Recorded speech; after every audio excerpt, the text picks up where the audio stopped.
to the May 1st, 2025 episode of FreePod.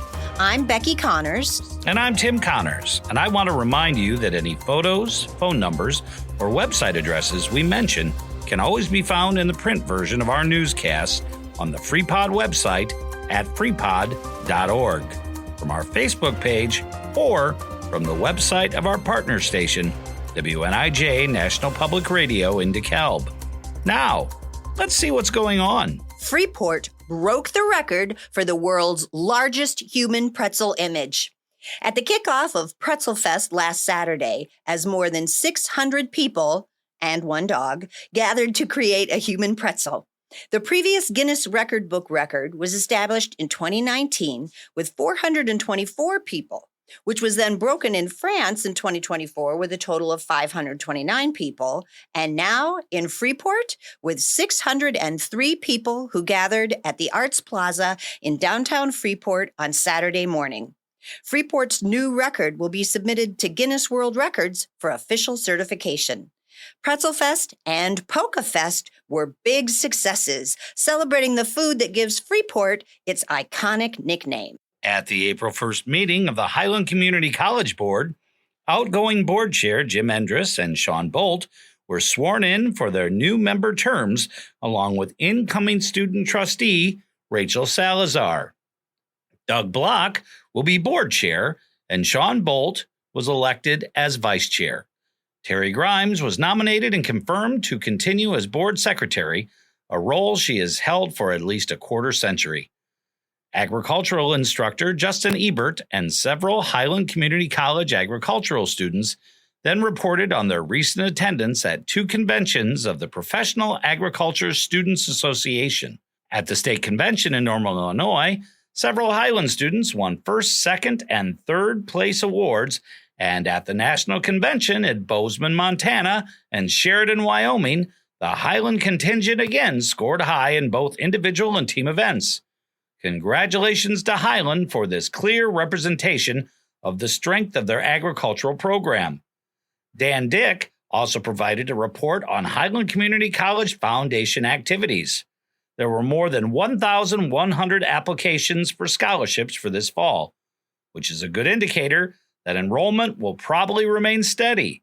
Also, more than $40,000 was raised in early April on the Day of Giving, which was down just a bit from last year. Travelers on US 20 west of Freeport finally will see long-awaited road projects to improve that road all the way from just west of Freeport to past Stockton.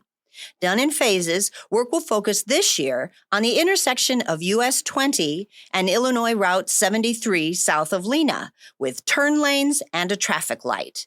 Also this summer, pavement on US 20 will be ground and replaced near the former skate station back to Flansburgh Road. Other phases of the project will begin in 2026 and 2027. Freeport's annual Community Cleanup Day is back. This year, the plan is to clean up Taylor Park and the area around it, and the city looks forward to welcoming families, individuals, and service groups to this volunteer event. Next Friday, May 9th, volunteers should meet at the intersection of North Wilbur Avenue and East Oren Street and plan to participate in the cleanup from 8 o'clock in the morning to noon. Cleanup materials such as garbage bags and gloves will be provided, and volunteers are encouraged to bring bug spray, boots, and wipes. To sign up, please call Randy Kohlbauer at 815-396-3548. Sign up is not required, but is appreciated. We've seen a lot in the news about real ID identification in Illinois, but the info can be confusing about how necessary it really is for some people, so here's the scoop. The Illinois Real ID is a driver's license or ID card that is also a federally accepted form of identification. Real ID cards have a star in the upper right-hand corner. Beginning next Wednesday, May 7th, the federal government will require every person 18 years and older to present a Real ID-compliant, state-issued driver's license or ID card to board a flight within the U.S. or visit a military base or other secure federal buildings where ID is required for entry. For these purposes, you can also use a valid U.S. passport. You do not need a real ID to drive, vote, identify yourself for general identification purposes, or receive state or federal services. The cost of a real ID driver's license or ID card is the same as a traditional license or ID card, and you can get either at a Department of Motor Vehicles facility or the new Real ID Supercenter for the state of Illinois in downtown Chicago.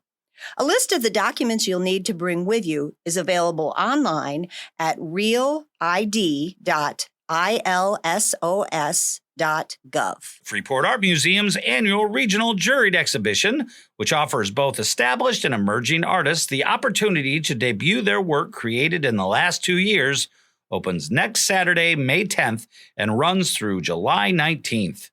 Each year, the museum invites a new juror to select approximately 50 artworks for inclusion and to choose awards for first, second, third place, and honorable mention. This year's juror is Roderick Whetstone, an assistant professor of graphic design teaching in the Department of Art and Design at Southern Illinois University, Edwardsville. Award winners are announced at the opening reception. This exhibit, which is a visitor's favorite, is open to artists living in Illinois, Indiana, Iowa, Michigan, Minnesota, and Wisconsin. The museum is open 10 a.m. to 5 p.m.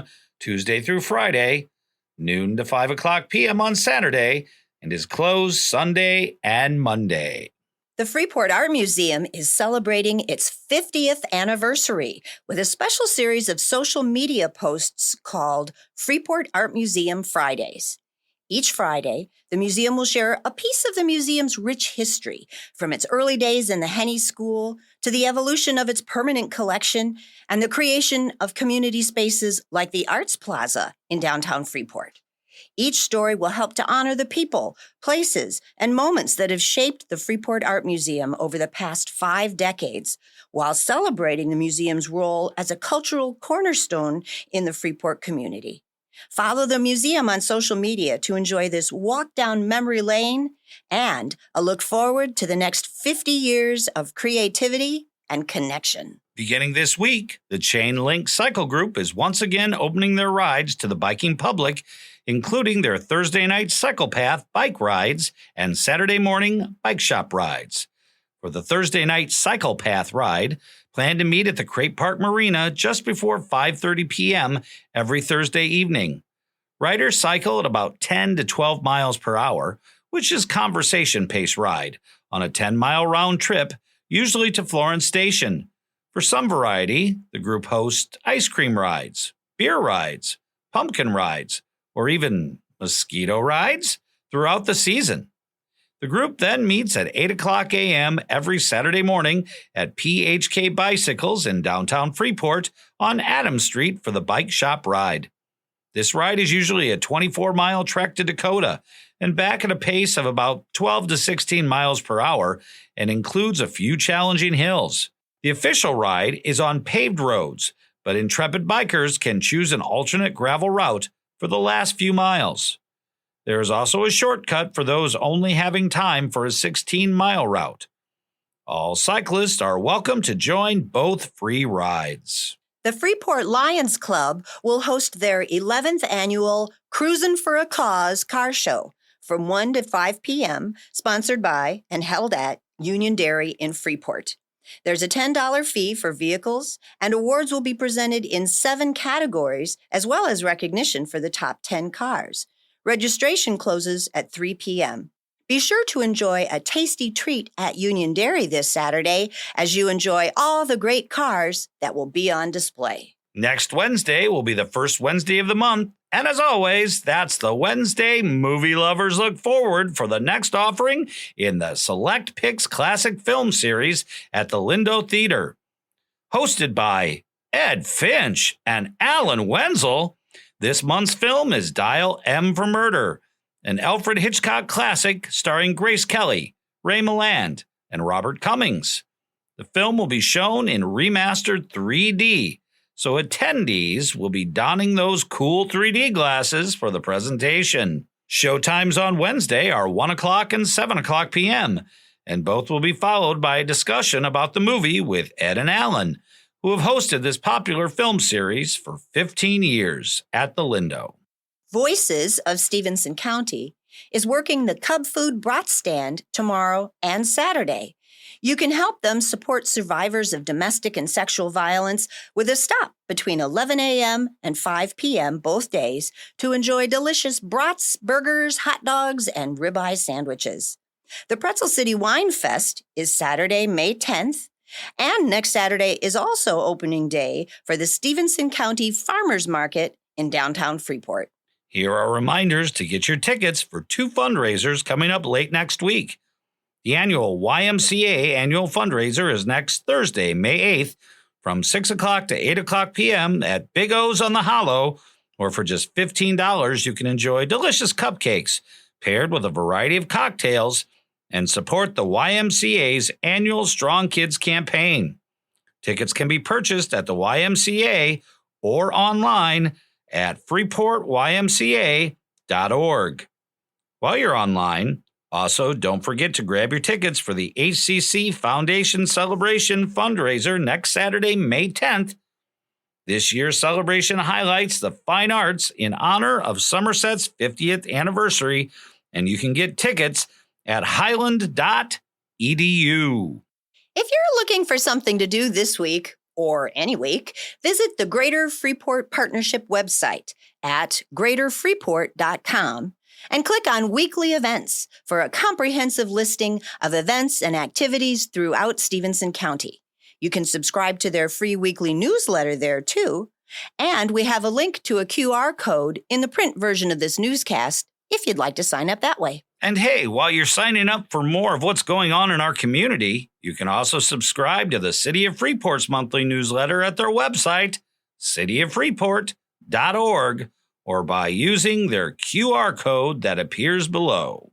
Be sure to listen to this week's in-depth interview in which FreePod host Alan Wenzel visited with Andrea Schultz-Winter and Nicole Haas of the Greater Freeport Partnership about business development and other community events in Freeport. The interview is available online and can be listened to anytime. And I am proud to announce that next week, our in-depth interview features me chatting with 3 fabulous Pretzel students. In honor of National Pretzel Day, we interviewed 3 proud Pretzels, Peyton London, Mia Ortiz, and Tristan Peterson, about their successes, both in the classroom and their extracurricular activities. This conversation will post at noon next Tuesday, and it's going to be a good one. Time's up for this week. Tune in again next Thursday at noon for more about what's happening in Freeport. And be sure to subscribe to us on your favorite podcast platform to receive alerts. You can also click through to our pods on our Facebook page or the website of our national public radio partner, WNIJ in DeKalb, at northernpublicradio.org. FreePod couldn't come to you without the Mass Communication Department at Highland Community College and our community liaisons and reporters. We're also grateful to WNIJ for partnering with us in reaching even more listeners, including Spanish-speaking community members. Thank you, Team FreePod.